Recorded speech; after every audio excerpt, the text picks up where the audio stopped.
السلام عليكم ورحمة الله وبركاته. dhammaan waa salaamantiin akhyaarta ku xidhan channelkan, sidoo kalena la socda barnaamijyada hore ee ka baxa ee u badan teknolojiyada, madadaalooyinka iyo sidoo kale warbixinaha hore ugu jiray sida warbixintii hore ee aadka loo daawaday ee ku saabsanayd waqooyiga Kuuriya.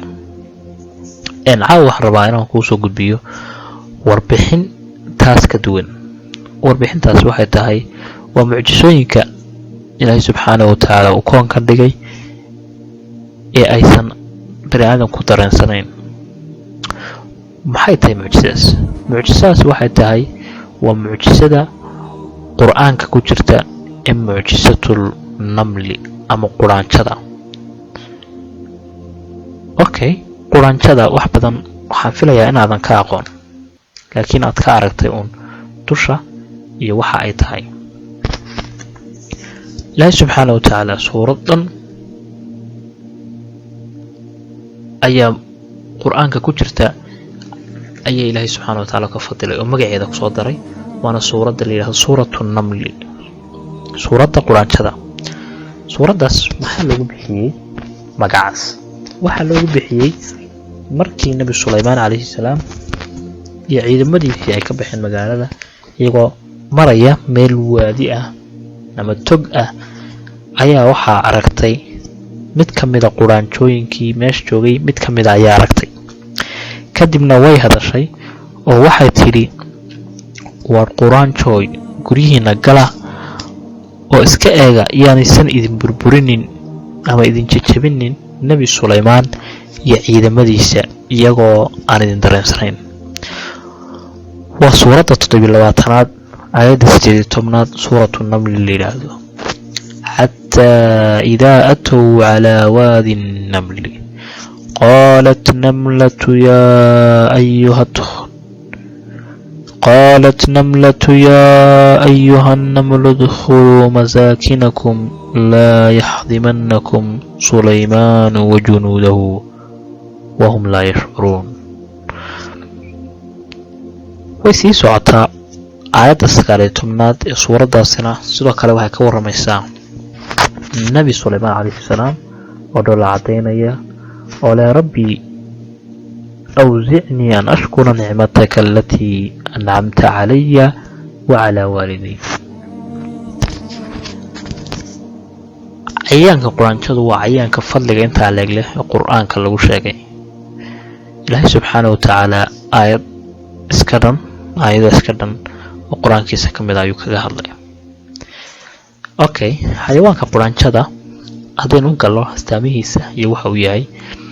xayawaanka quraanjada waa xayawaanada ama cayayaanada aadka u samirka badan, sidoo kale waxay leeyihiin guryo aad u waaweyn oo qurux badan, kana qurux badan guryaha bini'aadamku ay haystaan marka loo eego awoodooda. waxay u kala baxdaa xayawaanka ama cayayaanka quraanjadu 3 nooc oo la kala yiraahdo. nooca cascas, nooc madmadow iyo nooc madmadow iyo nooc cadaan ah. mid walba wuxuu leeyahay nooc yaryar iyo nooc waaweyn, way kala waaweyn yihiin.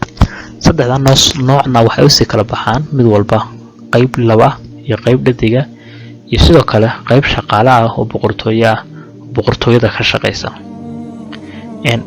waxaa xasuusin mudan in xayawaankan ama cayayaanka quraanjadu ay u dhaqmaan sida xayawaanka shinnida.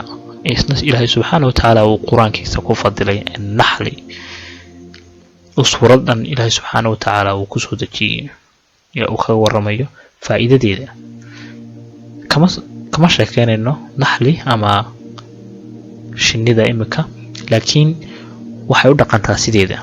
xayawaanka quraanjada waxa u taliya waa boqortooyadaasina waxaa maamula haween ama dumar ma qayb dhadig hadba saa u taqaanin ayaa maamusha. culimada saynisyahanadu waxay sheegeen in quraanjadu ay ku hadli karto ilaa 3 luuqadood oo kala ah qayb la taaban karo ama la arki karo oo afkaradkooda ah, iyo qayb aan la maqli karin lana taaban karin oo iyaga u khaasa, iyo qayb caadi ah oo bini'aadamku sida banaanka ku hadlaan oo kale ah oo waatan hadlaysa nabi Suleymaan la hadlaysa oo maqlayo nabi Suleymaan alayhi salaam oo maqlayo. marka quraanjada sidoo kale wax lagu tiriyaa xayawaanada aad ka naxariista badan.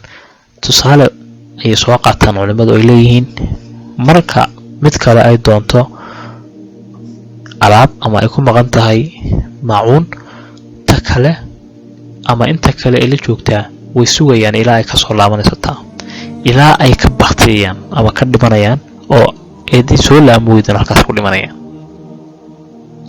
sidoo kale quraanjadu waxay leedahay boqoradana waxay amar ku bixisaa in ay shaqaystaan dhammaan quraanjooyinka hoos imanaya ay u taliso oo aysan wax kale dadka baryin. suuq ayay leedahay quraanjadu ay ku kala iibsadaan alaabaha ay isku kala dhaafsadaan. sidoo kale waxay urursadaan maacuuno iyo alaab ay cunaan waqtiyada dhibta iyagoo urursanaya waqtiyada barwaaqada. sidoo kale waxa lagu tiriyaa xayawaankan ama cayayaankan quraanjada ayaan aad u necab beenta iyo musuqmaasuqa oo webi dilaan kay ku arkaan been iyo musuqmaasuq. sidoo kale way kaga takhalusaanba. xayawaanka quraanjada wuxuu qaadaa in ka badan 250 jeer miisaankiisa. macnaha shaygan uu sidaa ama shayga uu qaadi karo 250 jeer ayuu ka weyn yahay ama ka culus yahay miisaankeeda. mad qaadi kartaa wax ka weyn 20 litir ma qaadi karaysid bini'aadan ahaan. waxaadan u qaadi karayn adiga hadaad 100 kiilo tahay wax ka badan 40 kiilo ma qaadi karaysid. sidaas daraadeed xayawaanka quraanjadu in ka badan 250 jeer ay ku laabantaa wax ay qaadayso. sanadkii 2014 ayaa baadhis lagu sameeyay quraanjada iyo habka ay wax soo gudbiso ama qaabka isgaarsiinteedu ay tahay. culimadii bariga sameeysay cilmi baadhista oo ilaa 20 sanadood ku hawlanaa hawshaas ee jaamacadda Deborah London University waxay ogaadeen ugu dambeyntii quraanjadu inay soo gudbiso xogo hab mawjad ah ay soo gudbisaa fudud, taasoo quraanjo kastana ay si sahlan oo fudud ku akhrisan karto ama ku heli karto wixii loo soo diray. waxaan isticmaalaan habka send and receive dir iyo hel. daraasadda waxaa lagu sheegay markaa in ay jiraan in ka badan 100 ama 11,000 oo nooc oo quraanjo ah, laakiin nooc kasta uu isticmaalo isgaarsiin gaar ah oo ay iyagu isgaarsiinayaan. sidoo kale waxay waqtiga ku ogaadeen cilmi baadhista in ay ku hadasho quraanjadu ilaa dhowr luuqadood oo mid walba luuqad gaar ah ay ku hadasho. xayawaanka quraanjadu wuxuu ku nool yahay wadan kasta oo dunida ka mid ah. ilaa hal wadan ayaa ilaa hadda la og yahay inta lagu haynin quraanjada. wadanka Iceland ee ku yaala waqooyiga Yurub ayuu ku yaalaa safilayo. wadankaas kuma ma taalo ama ma joogto quraanjo. sidoo kale kuma noola macaan jecel ama waxay macaan ka jecel quraanjadan waaweyn ee macaan jecel loo yaqaano iyadoo sidoo kale kuma noola wadankaas. xayawaanka quraanjada wax badan ayaynu kaga dayn karaa hadaynu bani'aadan nahay. awoodii, sabirkii, dulqaadkii, shaqadii, isu naxariisashadii, wax kasta waynu kaga daban qaraynaa oo kaga dayn karaa quraanjada. waxaan rajeynayaa inaad ka faa'iideen warbixino kale oo insha Allah xiiso leh ayaan soo gudbi doonaa. warbixinta ku xigtaana waxay noqon doontaa warbixin ku saabsan shinnida haddii Ilaahay ka dhigo. fadlan share gareeya, subscribe na saara. waa mahadsantiin. रहमतेरी चावर करता है तू, बरकतों से दामन भरता है तू. Wer ist der mächtigste und der barmherzigste? Wer hört unsere Gebete und schickt uns die Hilfe? Allah.